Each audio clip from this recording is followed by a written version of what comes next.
कृपया आप जोरदार तालियों से स्वागत कीजिए आयुर्वेद शिरोमणि आचार्य बालकृष्ण जी। पतंजलि आयुर्वेद के सह संस्थापक और सीईओ हैं। आपके बारे में मुझे किसी को अधिक जानकारी देने की आवश्यकता नहीं है, सभी आपसे परिचित हैं। जोरदार तालियां आपके लिए।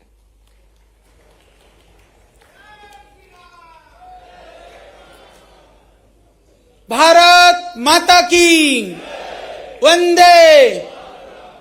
सर्वप्रथम तो आपकी धैर्य के लिए जो है मैं आपको बहुत प्रणाम करता हूं। जिस शांति से, जिस आनंद से बैठे हैं, कहते हैं मध्य प्रदेश की जो भूमि है बहुत ही वहां पर सहनशीलता, शालीनता और बहुत धैर्य होता है। वो प्रत्यक्ष उदाहरण आप सभी लोग हैं। इसके लिए आपका बहुत नमन है, वंदन है। और मंच पर माननीय हमारे मुख्यमंत्री जी, पता नहीं आपकी पूज्य पिताश्री ने या माता जी ने नाम क्यों रखा था मोहन, और मुस्कुराते ही रहते मोहन की तरह से, तो इसलिए ये मंच पर बैठे हो, वक्ता कोई भी हो, कोई बोर नहीं होता, क्योंकि उधर देखे तो लगता है कि हम मुस्कुरा रहे हैं तो अच्छा है। तो ऐसे हमारे माननीय मुख्यमंत्री जी का बहुत बहुत मैं अभिनंदन करता हूं। और हमारे उप मुख्यमंत्री जी भी जो है आदरणीय हमारे शुक्ल साहब ऐसे हैं, हमको लेने हरिद्वार पहुंच गए थे कि आपको आना ही पड़ेगा। तो आपका भी बहुत अभिनंदन है और आपका प्रयास है। सब जगह मैं अभी आते ही कई जगह घूमने के लिए गया, लोगों ने कहा कि ऐसा है कि यहाँ काम शुरू होने के बाद लोग देखने कम आते हैं, हमारे उप मुख्यमंत्री जी ज्यादा आते हैं। बोले कहाँ कहाँ क्या क्या काम हो रहा है कि नहीं हो रहा। तो बहुत ही अच्छा है। और हमारे आदरणीय श्री प्रहलाद सिंह पटेल जी, जो मैं बहुत पहले से भी परिचित हूँ, आप भी बहुत ऊर्जा के साथ में जो भी दायित्व और जिम्मेदारी मिले उसको एक मिशन मूड में आप काम करते हैं, इसके लिए आपका भी मैं अभिनंदन करता हूं। और मंच पर आदरणीय बहन प्रतिमा बागरी जी जो राज्य मंत्री हैं, आदरणीय बहन राधा सिंह जी जो राज्य मंत्री हैं, आदरणीय श्री जनार्दन मिश्र जी जो सांसद हैं, आदरणीय श्री गणेश सिंह जी जो सांसद हैं, और आदरणीय राजेश मिश्र जी, आप भी हमको लेने के लिए हरिद्वार ही पहुंचे थे। तो हमको तो सब मध्य प्रदेश से पतंजलि के लिए मैं आपको कहूं कि एक बड़ा योगदान इस रूप में है कि हमारे यहाँ बहुत सारे सेवा देने वाले भाई बहन मध्य प्रदेश इस पवित्र भूमि से संबंध रखते हैं, जो पतंजलि को आगे बढ़ाने में बड़ा योगदान दे रहे हैं। इसलिए भी हम मध्य प्रदेश के प्रति बड़े कृतज्ञता का भाव रखते हैं। और यहाँ पर आदरणीय हमारे अनुराग जैन जी जो मुख्य सचिव हैं, जो बहुत ऊर्जा के साथ में अपने मध्य प्रदेश की विशेषता और यहाँ की संभावनाओं को आप सबके सामने रखा। और साथ में हम देख रहे हैं हमारे साथ में हमारे बहुत ही, आज से मैं कह सकता हूँ हमारे बहुत ही प्रिय हो गए हैं भाई पुनीत डालमिया जी, जो यहाँ पर बहुत सारा कार्य करने वाले हैं। और अभी आप हमारे त्रिपाठी जी को सुन रहे थे, इधर के ही लग रहे थे त्रिपाठी जी आप तो, हाँ लग रहा था बोलने से। हाँ, तो त्रिपाठी जी हैं और हमारे सभी रामा ग्रुप वाले गोयल साहब और बाकी सभी उपस्थित, और हमारे सभी सेक्रेटरी महोदय। ऐसा लग रहा था सच में प्रशासन शासन चलाना एक बड़ी जिम्मेदारी होती है, पर उस अपने किए हुए कार्य को या अपने विभाग को सुंदर शब्दों में गूंथ करके पिरो करके प्रस्तुति देना, यह भी एक विशेषता होती है। तो उस विशेषता को मैं देख रहा था बहुत धैर्य से। तो मैं आप सबको भी बहुत नमन करता हूँ। आपने बहुत सुंदर ढंग से अपने इस प्रांत की क्षमताओं को हम सबके सामने, और आप सब उपस्थित जितने भी यहाँ पर हमारे बंधु हैं, भगिनी हैं, हमारे मीडिया के भाई बहन हैं, और दूर दूर से जो यहाँ पर मध्य प्रदेश में संभावना को तलाशते हुए इस रीवा के क्षेत्र में, विंध्य क्षेत्र में पहुंचे हैं, आप सबको भी मैं नमन करता हूँ, प्रणाम करता हूँ। सच में यह धरती, क्योंकि यह कला संस्कृति परंपरा की भूमि है, संस्कृति से संस्कार युक्त लोग यहाँ पर आपको दिखाई देंगे। हमने देखा है यहाँ पर लोगों में जो भावनाएं हैं, संवेदनाएं हैं, सरलता है, ईमानदारी है, वह सच में वह प्रशंसनीय है, स्तुत्य है। किसी भी कार्य को करने के लिए वह पहली आवश्यकता भी है। तो इसके लिए यहाँ बहुत कुछ किया जा सकता है, बहुत समय हो गया है। तो हम तो यह सोच करके कि हम क्या कर सकते हैं, आप सब जानते हैं श्रद्धेय स्वामी जी के नेतृत्व में पतंजलि के द्वारा जनसेवा के लिए जितने भी कार्य किए जा रहे हैं, क्योंकि पतंजलि का जो मंत्र है, सूत्र है, वो यही है कि हम देश को बाजार नहीं, हम देश को परिवार समझ करके इस देश के लिए जो भी हो सकेगा वो हम करेंगे।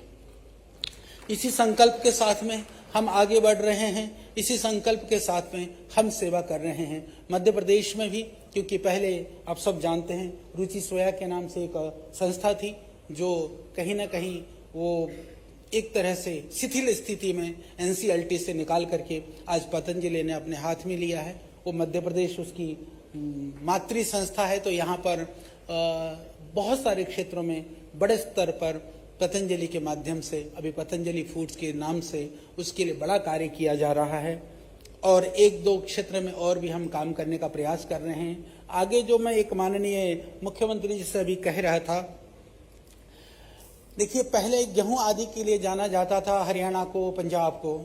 मध्य प्रदेश में जब कृषि क्रांति हुई तो आप सबको पता है कि गेहूं के विषय में विशेष कर करके सरवती गेहूं है, दूसरे गेहूं हैं, वो मध्य प्रदेश की एक पहचान के रूप में आज लोग कहते हैं आटा किसी भी गेहूं का हो बिकता सरवती गेहूं के नाम से। ये आपके लिए गर्व की बात है। तो अब क्या संभावनाएं हैं? भारत सरकार ने एक योजना बनाई अभी कि गेहूं, धान, गन्ना ये हमारे लिए, क्योंकि जब हरित क्रांति का समय था ये हमारी आवश्यकता थी, हमारे लिए ये जरूरी चीजें थी। आज कहीं ना कहीं रूटीन के ये जो क्रॉप हैं हमारे लिए मजबूरी भी है। कारण इस रूप में मजबूरी है क्योंकि हमारे पास बहुत एक्सेस भंडारण है और उनको जब किसान उगाता है तो एमएसपी की बात है, खरीदने की बात है, वो सरकार के लिए कहीं ना कहीं परेशानी का कारण भी है। पर किसान क्या करे? तो भारत सरकार ने क्रॉप डाइवर्सिफिकेशन के लिए एक नई योजना चलाई। उस योजना के तहत कि उन्होंने कहा कि ये जो खाद्यान्न है इनको छोड़ करके बाकी जैसे जड़ी बूटियां हैं या तिलहन वगैरह हैं, सरसों वगैरह जो तेल के पदार्थ हैं, इस तरह के अलग क्रॉप में जाते हैं तो वहां पर कुछ सहयोग राशि प्रदान की जाएगी। हालांकि सहयोग बहुत कम है, परंतु उसमें हमारे लिए मददगार यह है कि हम उससे किसानों को ट्रेनिंग करने के लिए, बीजों पर खर्चा करने के लिए उससे मदद मिल जाती है। तो उस मदद के आधार पर शर्त यह है कि हम उस क्रॉप को पूरा बाई बैक करेंगे 100%। तो पहले यह था कि बोलो क्रॉप जो आप बाई बैक करोगे तो ज्यादा रेट पे खरीदो। हमने कहा देखिए हम बाई बैक की गारंटी ले सकते हैं, ज्यादा मूल्य पर लेने पर क्योंकि हम मार्केट से ही आउट हो जाएंगे, हम किसानों का नहीं खरीद पाएंगे।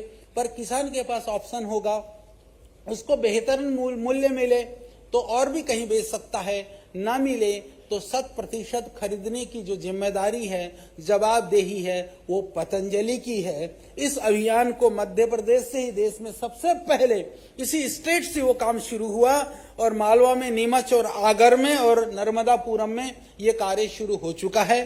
तो इस विंध्य क्षेत्र में, रीवा और दूसरे जिलों में भी हम सबसे पहले इस कार्य को करके किसानों की आय को बढ़ाने का काम, किसानों की आय को दुगुणित करने का कार्य पतंजलि करेगा। यह मैं आपसे एक तरह से मेरा ये विनम्र पतंजलि की ओर से प्रयास रहेगा। और यहाँ पर क्योंकि ये सरसों का क्षेत्र है, पहले से ही बहुत यहाँ पर सरसों है, तो खाद्य प्रसंस्करण के लिए सरसों सहित जड़ी बूटियां, बाकी जितने भी जो खाद्य उत्पाद हैं उस प्रसंस्करण के लिए आदरणीय हमारे उप मुख्यमंत्री जी ने पहले से जगह एक निश्चित करी हुई है। यहाँ से कोई 60-70 किलोमीटर दूर पर, वहां पर भी पतंजलि अपना कार्य जो है, अपना उद्योग वहां पर प्रारंभ करेगा। ये मैं आप सबको निवेदन करना चाहता हूं। देखिए हम कई बार देश के अंदर कई बार ऐसी बातें होती है, जैसे हमारे पास कहीं तो कुछ क्रॉप तो एक्सेस है पर कहीं जगह पर शॉर्टेज भी है। जैसे तेल की बात ही है, जैसे हमने कहा ना गेहूं में मध्य प्रदेश ने एक रिकॉर्ड बनाया है। अब क्रॉप डाइवर्सिफिकेशन की शुरुआत भी माननीय मुख्यमंत्री जी के दूरदृष्टि से इस मध्य प्रदेश से पूरे देश में यह योजना पहुंचने वाली है। अगली योजना के लिए मैं कहता हूं कि यदि तेल, देखिए तेल बहुत जरूरी है, परंतु आज तेल हम दुश्मन देशों से खरीदते हैं। 3 लाख करोड़ का लगभग पाम ऑयल इंडिया में इंपोर्ट होता है, ये एक्चुअल डेटा है। मजबूरी है कि जिन देशों से हम तेल खरीद रहे हैं वो दुश्मन देश हैं, हमसे पैसा लेते हैं और हमारे विरुद्ध षड्यंत्र करते हैं। तेल हमारी मजबूरी है और इस मजबूरी को हालांकि पतंजलि ने ऑयल पाम प्लांटेशन के माध्यम से पूरा दक्षिण स्टेट और नॉर्थ ईस्ट स्टेटों में कुछ बड़ा प्रयास किया है, पर सरसों और सूरजमुखी जैसे जो चीजें हैं, मध्य प्रदेश में इतनी संभावना है कि इस तेल की कमी को कोई पूर्ति कर सकता है। तो मैं यहां से कह सकता हूं मध्य प्रदेश वो सबसे अग्रणी भूमिका मध्य प्रदेश निभा सकता है। इस कार्य के लिए पतंजलि के लिए जो भी आदेश होगा, माननीय मुख्यमंत्री जी यहां पर हैं, हमारे माननीय मुख्य सचिव महोदय, सब पूर्ण मध्य प्रदेश सरकार यहां पर है, यह निवेदन हम करना चाहते हैं। क्योंकि जो ऑर्गेनिक फार्मर ट्रेनिंग प्रोग्राम हो, हम लोग सेंट्रल गवर्नमेंट के भी NRLM के NRO के रूप में भी हम ट्रेनिंग दे रहे हैं, स्किल डेवलपमेंट के तहत भी हम ट्रेनिंग दे रहे हैं। तो किस तरह से उनको क्रॉप डाइवर्सिफिकेशन के लिए ट्रेनिंग देना है, ट्रेनिंग दे करके उस क्रॉप को उगा करके कैसे हमें वापस जिम्मेदारी दीजिए, हम लेंगे भी, ये सारी जिम्मेदारी हम लेने के लिए तैयार हैं। तो उसके लिए जो भी खर्चा लगेगा, उसके लिए जितने भी उद्योग बनाने पड़ेंगे, पतंजलि इसके लिए तैयार है। इसीलिए इसी तरह से पर्यटन के क्षेत्र में आप बहुत सुंदर सुंदर प्रस्तुति मैं देख रहा था, आप सबकी प्रस्तुति देख करके तो जो मैं सोच करके नहीं आया था, वो भी बैठा बैठा सोचने के लिए मजबूर हो गया। हमें लगा हम तो यहाँ बहुत कुछ कर सकते हैं, तो पहले नहीं था, पहले सोचा नहीं था। तो पर्यटन के क्षेत्र में और आते आते रास्ते में मेरे को किसी ने सूचना दे दी कि माननीय मुख्यमंत्री जी ने बोले एक और क्षेत्र खोल दिया है। बोले जब उज्जैन में महाकाल की नगरी में जब कुंभ लगता है, साधु महात्मा संस्थाएं पूरे देश और दुनिया से आती हैं, तो आपको पता है कि कुंभ के टाइम पर वो टेम्पोररी टेंट पंडाल लगता है, इन्वेस्टमेंट भी बहुत होता है, बाद में कई बार उन्हीं संस्थानों को बार बार देना पड़ता है। तो माननीय मुख्यमंत्री जी ने कहा ये बार बार बनाना और तोड़ना, इसकी जगह पर हम लंबे समय तक के लिए लीज दे देते हैं, परमानेंट बन जाए, जिससे कि लोगों को शिक्षा, संस्कार, स्वास्थ्य सब प्राप्त हो। तो उसके लिए भी पतंजलि के द्वारा मैं श्रद्धेय स्वामी जी को कहूंगा, बेहतरीन योग आयुर्वेद का सेंटर, वेलनेस सेंटर हम वहां पर बड़ा बनाएंगे। इसके अतिरिक्त कुछ क्षेत्रों में हम लोग काम कर रहे हैं, इधर उमरिया वगैरह, बिरवा वगैरह में भी, वो थोड़ा अलग संस्था के नाम से, वह भी पतंजलि ही पीछे है, वो भी हम उसको बड़े लेवल पर करने वाले हैं। और एक बात हो रही थी सोलर के क्षेत्र में, अब हमारे बैठे हैं रिन्यूएबल एनर्जी, इधर रिलायंस पतंजलि भी कार्य कर रहा है, और उसके लिए भी जितना भी जो दायित्व और कार्य दिया जाएगा, हम पूरी ईमानदारी से उस कार्य को आगे बढ़ाने के लिए काम करेंगे। और आईटी के क्षेत्र में भी भरुआ सोल्यूशन के नाम पर पतंजलि काम करता है। अभी आईटी पार्क के और आईटी यहाँ पर हब बनाने की बात हो रही थी, तो उसमें भी हमारी रुचि रहेगी। और मैं सच बताऊं तो मैं तो आया था पुनीत भाई से, तो इसलिए भी मैं खुश हो गया। पुनीत जी को बता रहा था, हमने कहा हिंदुस्तान की जब स्वदेशी की बात है, तो आपको पता है कि आज ईआरपी के लिए एसएपी जो SAP जिसको बोलते हैं, वो सबसे बड़ा है, सब लोग उसी के ऊपर आश्रित होते हैं, जितने भी मैन्युफैक्चरर हैं, जितने भी बड़े उद्योगपति हैं। हमने ये अभियान छेड़ा है कि एसएपी को भी रिप्लेस करना है, और हम कई कंपनी में कर चुके हैं। तो मैं पुनीत भाई को कहा, मैंने कहा आपको मैं भी कर देते, बोले अच्छा जी कल ही आदमी भेज दो, कल से ही शुरू कर दो। तो बाकी भी जितने उद्योगपति यहाँ बैठे हैं, हम यूनिट भी यही करने शुरू कर देंगे इंडस्ट्रियल पार्क में, और बढ़िया तरह से सबको आईटी सेवा देने का काम भी हम शुरू कर देंगे। तो अभी तो मुझे इतना ही समझ में आया, तो आप सबको बहुत बहुत धन्यवाद, बहुत प्रणाम। और जो भी आदेश होगा, पतंजलि योग समिति, पतंजलि योग पीठ के हमारे सारे योग शिक्षक भाई बहन हजारों क्लासेस, लाखों की संख्या में निशुल्क सेवा दे रहे हैं, लोगों को स्वस्थ बनाने में, निरोग बनाने में। पतंजलि के माध्यम से भी यहाँ पर पूरे मध्य प्रदेश के अंदर सैकड़ों चिकित्सालय और सैकड़ों वैद्यों की निःशुल्क सेवाएं भी हम दे रहे हैं। तो जिन भी क्षेत्रों में जो भी कार्य मानवता के लिए, संस्कृति के लिए और सब के लिए हो सकेगा, हम सर्वदा तैयार हैं, और उसी को आगे बढ़ाने के संकल्प के साथ मैं पुनः आप सबको प्रणाम करता हूं, नमन करता हूं। भारत माता की जय। धन्यवाद आचार्य बालकृष्ण जी।